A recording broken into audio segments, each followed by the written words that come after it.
Good evening. Here is the world news from BGI TV. Baba Gbagede Imo TV. I am Morire Rebila Lawal. First are the major headlines for the world news. Don't end presidential amnesty program. Diri begs FG. Federal government reintroduces history in basic education curriculum. Don't underrate private tertiary institutions, FG tells parents, others. Farouk writes, finance ministers demand explanation over 206 billion naira budgets. Abuja Kaduna train begins training, test running as services resume Monday. To Anambra State, many feared injured as suspected cultists clash.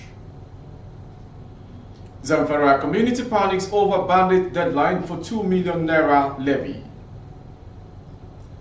14 wedding guests rescued from kidnappers in Edo. Moving on to the next headline, war-torn Ukraine to send 125,000 tons of grains to Nigeria, others. And in sports, Australia beat Tunisia to keep World Cup hope alive. And the next sports story, Poland beats Saudi Arabia 2-0. The stories to come. The governor of Bayelsa State, Dioye Diri, on Friday appealed to the federal government to decision and a plan to end the presidential amnesty program, saying the program is yet to achieve its objectives. Diri insisted that PAP is yet to achieve its mandate, saying even the disarmament phase of the scheme has not been fully realized as arms and ammunition are still in the wrong hands in the Niger Delta. The governor who spoke when he received the interim administrator PAP, Major General Barry Indiomi, retired, in Government House in Agua, warned that any attempt to shut down the program would plunge the region into another round of unrest. So while we are in the final stage of reintegration, you and I know that within our Niger Delta, we still have very many arms. Non-state actors are in possession of arms. Well, that has been said to be completed, but like I said, to state clearly here that the process is not 100% completed.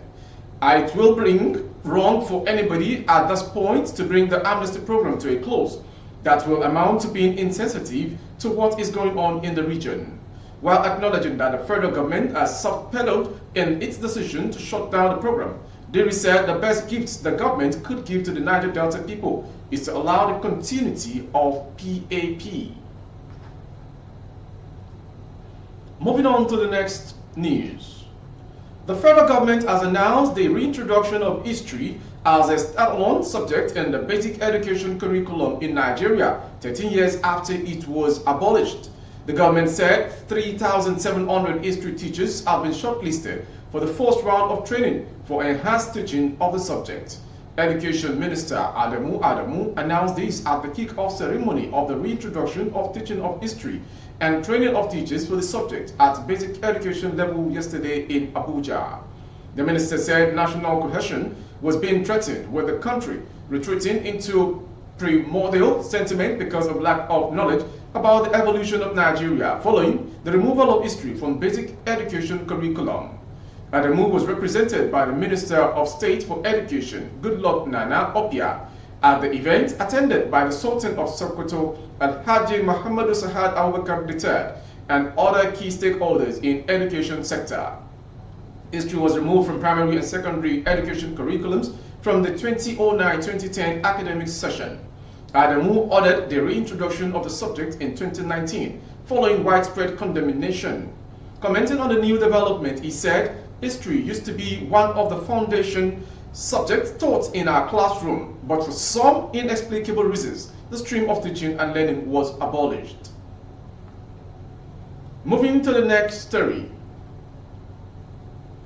The federal government has told parents and guardians not to underrate private tertiary institutions in the country, saying private education institutions have helped government open doors for more citizens to acquire quality education. The government also tasked parents to imbibe technology education by encouraging their wards to embrace the study, saying it was the bedrock of national growth and development. Minister of Education Malam Adamu, who said these in Abuja during the Dublin Tech Expo 2022, organized by Dublin Polytechnic Abuja, added that there was the need to address scientific technology development in order to move Nigeria from the status of developing country that it has been to developed country. According to him, private institutions were really supporting the federal government to bring the dream of the children to pass. Speaking at the event with the theme, Developing Science and Technology Education in Nigerian Polytechnics, the minister, who was represented by Mrs. Olubisi Olagbenro, Deputy Director of Polytechnics Education, said technical and technology education were of paramount importance to the federal government because they were integral part of the national development strategies. And to the next story.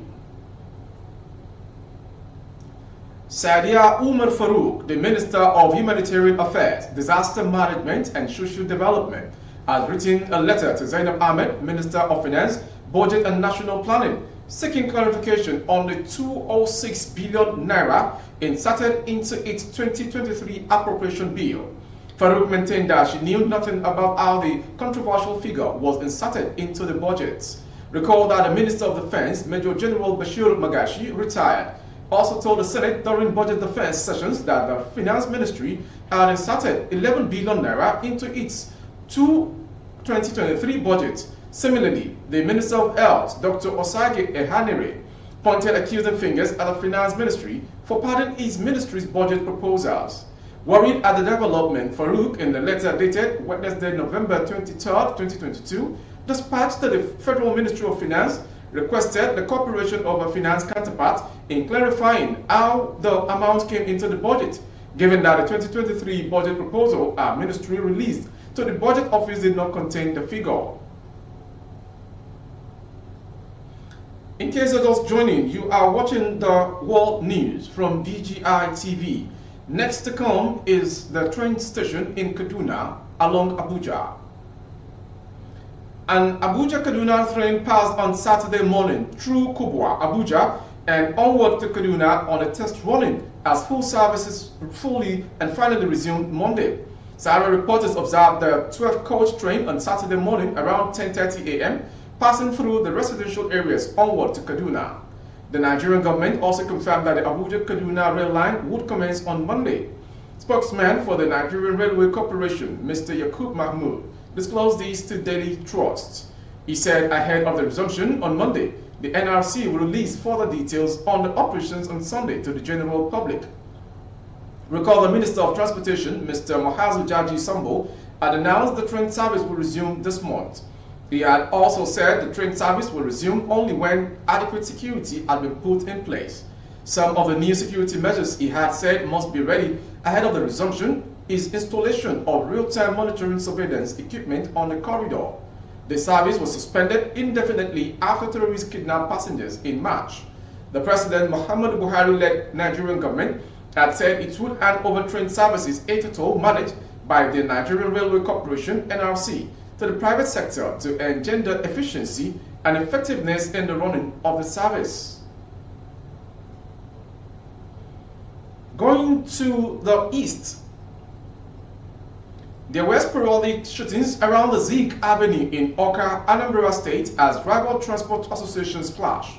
No reason had yet been ascertained as to what led to the clash, but it was gathered that the rival court groups clashed in the early hours of Saturday.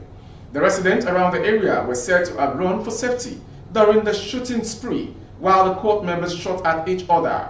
Confirming the incident, the State Police Command spokesman, Tochukwu Ikenga, said the police patrol team had intensified activity within the area and the entire Oka. He said, following the sound of gunshot at Zik Avenue, Oka, police patrol has been intensified in Oka. Preliminary information revealed that the cause of the shooting is as a result of a court-related incident and clash. The situation is closely monitored and further development shall be communicated, he concluded. To Zamfara State. Residents of Gidangoga village in the Maradun local government area of Zamfara State are panicking as the deadline given to them by bandits to pay a levy of 20 million naira draws near. A bandit kingpin, Bello Turji, had told the community that the 20 million naira must be paid on or before Sunday this week. He threatened to attack the village if the money was not paid. An indigent of the area who begged for anonymity for security reasons told City Round that he fled to Gusau town for fear of Turuji's wrath. Moving on to Edo State. No fewer than 14 girls abducted by gunmen in Ibilo, axis of Edo State, have been rescued by security operatives in the state. Platform Times gathered that the victims were among passengers of 2 Toyota coastal buses used in traveling from Benue State to Ilorin, capital of Kwara State, for a wedding ceremony.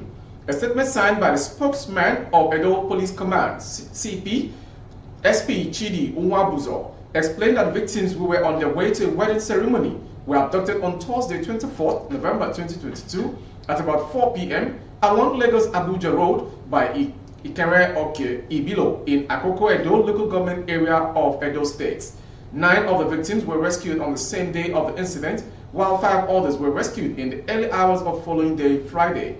The statement added that unspecified number of other victims still remain in the custody of their abductors. The command, at about 15 hours of day through the Divisional Police Officer DPO Ibilo Division, received information that hoodlums were operating at the aforementioned location under Ibilo Divisional Police Headquarters in Edo State, attacked and kidnapped the passengers of the 2 coastal buses who were traveling from Benue to Ilorin, Kwara State for a wedding ceremony, but en route through Ibilo town in Edo State. Moving on to the foreign story. Ukraine has agreed to send 125,000 tons of grains to Nigeria, Sudan, Kenya, and Yemen as humanitarian aid in compliance with the decree by President Volodymyr Zelensky. According to the country's Agro-Allied Service Organization, Ukraine Agro-Consult, Ukraine's Interior Ministry and a State Emergency Situations Service signed a decree on Thursday on the provision of humanitarian aid to the countries of Africa and Asia. While the motive behind the decision was not clear, it could not be unconnected to the fact that the 4 countries are facing terrorism from terrorist groups, which has subjected some portion of the population to hunger as they cannot farm peacefully. It further said the relevant resolution of the Cabinet of Ministers number 1313 is published on the government portal. The resolution provides for the allocation of UAH 900 million to the Ministry of Internal Affairs for the State Emergency Service for the purchase and delivery of up to 64,000 tons of wheat grain not lower than 3rd grade and or corn grain to African and Asian countries. Moving on to the last story on sports. Australia clinched a 1-0 victory over Tunisia on Saturday to keep their hopes of reaching the World Cup knockout phase alive.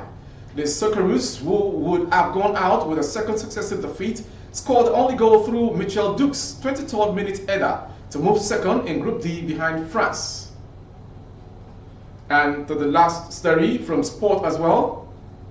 Goals from Petr Zelensky and Robert Lewandowski secured Poland a 2-0 win against Saudi Arabia in the second round of Group C matches at the 2022 World Cup.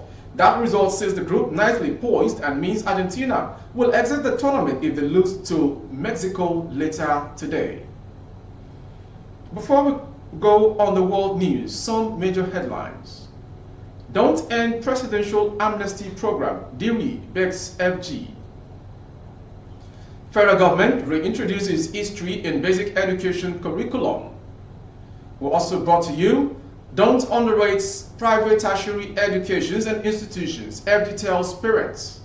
And on sports, Australia beat Tunisia to keep World Cup hope alive as Poland beats Saudi Arabia 2-0.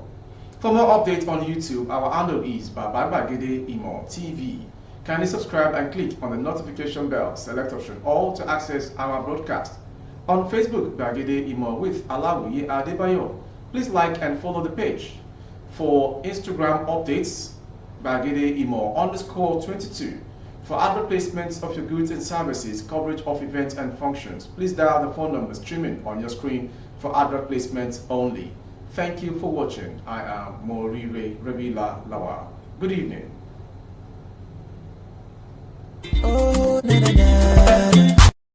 If you want to know what's going on in city, or you want to listen to the latest news and gist, no stress, oh, just tune to BGI TV.